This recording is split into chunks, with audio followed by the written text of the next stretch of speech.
আজকে একটা গুরুত্বপূর্ণ আপডেট নিয়ে চলে আসলাম আপনাদের সামনে। যারা ফেসবুকে নতুন কাজ করছেন বা যাদের ফলোয়ার সংখ্যা 5,000 10,000-এর মধ্যে আছে, একজনের আমি ভিডিও দেখছিলাম কালকে। সে ভিডিওটার মধ্যে আর কি স্পষ্ট ভাষায় তিনি জানিয়ে দিলেন সে একটা বড় ক্রিয়েটার, মানে সে আজকে আর কি ভালো এক জায়গায় পৌঁছে গেছে।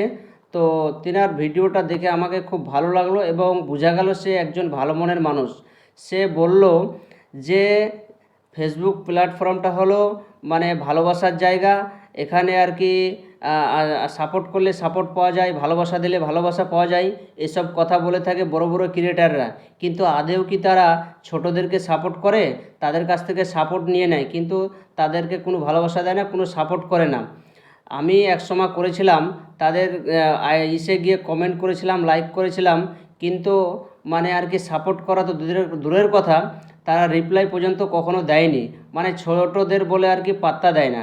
মানে তারা বলে থাকে যে আমরা ভালোবাসা দিই, হ্যাঁ এটা ওটা, কিন্তু ছোটদেরকে কোনো পাত্তা দেয় না। শুধু ছোটদের কাছ থেকে আর কি ভালোবাসা নিয়ে নেয়, বড় হয়ে যায় তারা, ছোটদেরকে কোনো পাত্তা দেয় না। তো আজকে আমি এই জায়গায় পৌঁছেছি আর কি, এই স্থানে পৌঁছেছি, আমি সাকসেসফুল হয়েছি। যাদের ফলোয়ার সংখ্যা কম, 5,000 10,000-এর মধ্যে, তাদের ভালোবাসায় আজকে আমি এই জায়গায় পৌঁছেছি। আজকে ভালো পজিশনে এসেছি, তাদের সাপোর্টে আজকে আমি সাকসেসফুল হয়েছি। তো বিষয়টা হলো কি, যে তোমরাও যদি সাকসেসফুল হতে চাও, দ্রুত সাকসেসফুল হতে চাও, তাহলে যাদের ফলোয়ার সংখ্যা কম আছে তাদের পরিবারগুলোতে গিয়ে লাইক কমেন্ট করে আসবে। তাহলে তোমাকেও দেখবি অনেক অনেক ভালোবাসা দিবে, দ্রুত সফলতা পাবে।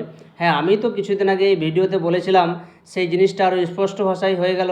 সে বলে দিল যে সাকসেসফুল হতে গেলে যাদের পরিবারে ছোট পরিবার, যাদের ফলোয়ার সংখ্যা কম, তাদের গিয়ে করেন সাপোর্ট